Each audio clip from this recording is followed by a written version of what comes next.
विकसित भारत प्रोजेक्ट को स्वागत। आम मैंने UPI school Bhanjanagar 7th class शिक्षार्थी। मो नाम कमल चौधरी। मो नाम सुरेन दास। मो नाम सुरेन। मो नाम कार्तिकेय राय। मो नाम विवेक साहू। आमर थीम समृद्धि भारत सब theme women and child development महिला और शिशु विकास। आमर टॉपिक सशक्त महिला और सुरक्षित शिशु। विकसित भारत अभिमुख यात्रा महिला और शिशु मैंने प्रगतिर केन्द्रबिंदु ठिया होती जन सशक्त महिला निज परिवार उन्नति करते जने सुस्थ शिक्षित शिशु निज देशर भविष्य को आकार दिए।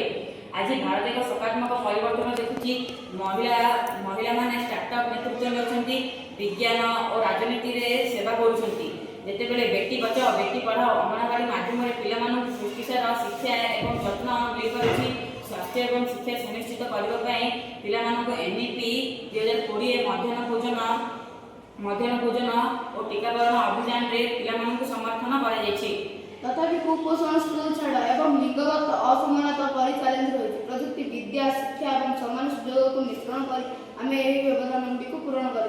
प्रकृत विकास अर्थ प्रत्येक महिला और शिशुर सुरक्षा मर्यादा और अभिवृद्धि। जितेबले से शिक्षी नेतृत्व निए और प्रेरणा दिए और प्रत्येक शिशु भयहीन स्वप्न देखे से ही भारत एक प्रकृत विकसित भारत दृष्टिकोण निकटतर हुए। शिक्षा सशक्तिकरण मूल शिक्षा नारी स्वाभिमान आत्मविश्वास देता है। बेटी बचाओ बेटी पढ़ाओ योजना द्वारा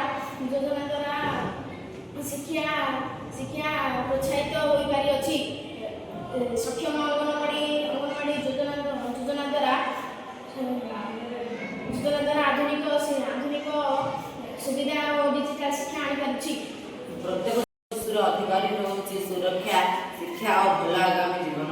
पोस्को आईन और शिक्षा अधिकारी आईन शिशु मानू सुरक्षा देउछि। नारी और शिशु को स्वास्थ्य होउछि शक्तिशाली भविष्यतर आधार। पोषण अभियान जननी सुरक्षा जो भल सुविधा मिलुछि।